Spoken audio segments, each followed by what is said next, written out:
तुम ही संग खाओ, तुम ही संग बैठो, तुम ही संग रास रचाओ। जी हाँ, ये वरदान कहें या स्लोगन कहें, हम सभी की पूर्वज आदरणीय मनमोहिनी दीदी जी की ही तो है। ऐसी एक प्रथा होकर सदा एक के ही गुण गाते, आज्ञाकारी, वफादार और ऑनेस्ट बनकर आप रही। आप तो कभी भी किसी वस्तु या व्यक्ति की तरफ आकर्षित हुई ही नहीं। आपका तो बाबा से इतना अटूट स्नेह था, जो आपकी नजरों में एक ही बाबा बसता। दीदी जी के दिल में एक बाबा के सिवाय कभी कोई नहीं समाया। और यहाँ तक कि बाबा के प्यार में तो आप कभी डांस करती, तो कभी सेमी ट्रांस में जाकर लवलीन होकर आप मगन हो जाती थी। जुलाई माह हम सभी की अति मीठी दीदी मनमोहिनी जी की स्मृति माह है। तो आइए इस पूरे जुलाई माह को हम सभी ब्राह्मण वत्स मिलकर खूब तपस्या भट्टी कर दीदी जी की विशेषताओं को और प्रेरणाओं को अपने अंदर समाकर हम सभी भी उनके समान बनने का लक्ष्य रखें। तो आइए सबसे पहले दीदी जी के बारे में सुनते हैं। दीदी जी का लौकिक नाम गोपी था। आप एक बहुत नामी ग्रामी धनी सिंधी परिवार से थे। यज्ञ की स्थापना के समय अनेक बंधनों को तोड़ते हुए आपने अपनी लौकिक माँ क्वीन मदर और लौकिक बहन शिलेंद्रा के साथ किसी की परवाह किए बिना, जिसे बाबा कहते, पूरे झाटकू के रूप से आप समर्पित हो गई थी।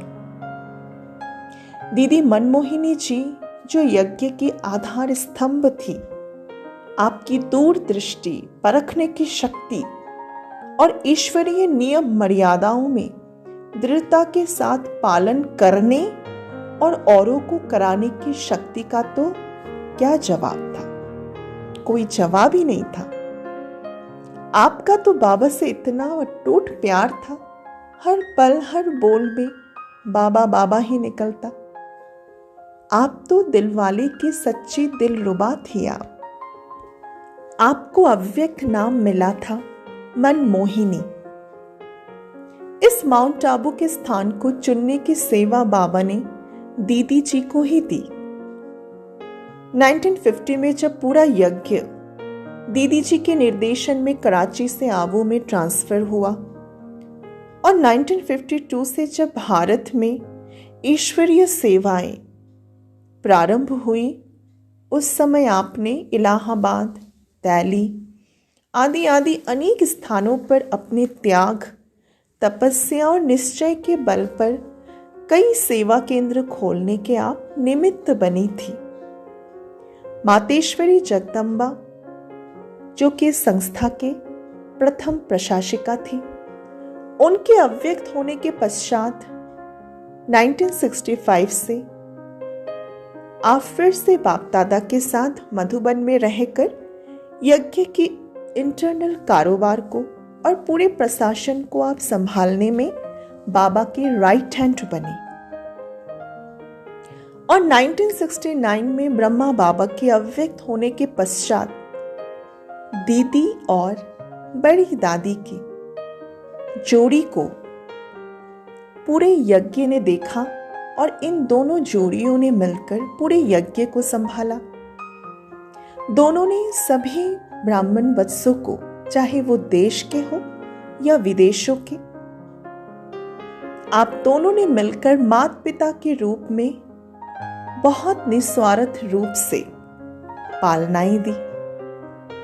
दीदी दादी की जोड़ी को सभी कहते थे, शरीर दो आत्मा एक। दीदी जी 28 जुलाई 1983 को अपने भौतिक पुराने देह का त्याग कर आप अव्यक्त वतनवासी बन गए।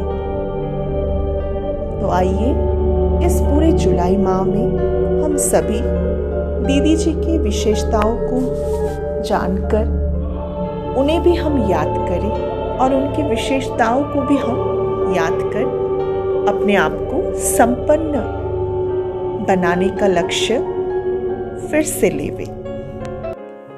दीदी जी के लिए कहा जाता है कि दीदी जी सच्ची मस्तानी गोपिका थी। दीदी जी में परखने और निर्णय करने की भरपूर शक्ति थी। दीदी जितनी गंभीर थी उतनी ही वे रमणीक भी थी। ये सभी विशेषताएं तो थी दीदी जी के अंदर। सखी स्नेह में भी दीदी जी नंबर 1 रही और उसके साथ साथ सदा निर्भय, निडर और निश्चिंत रही। आपने सिर्फ भाषण ही नहीं किया, परंतु औरों को आपने परमात्मा की भासना को भी महसूस कराया था। आप यज्ञ रक्षक, यज्ञ सेवाधारी थे। सफल खुद करने और औरों से कराने में भी आप नंबर 1 रही।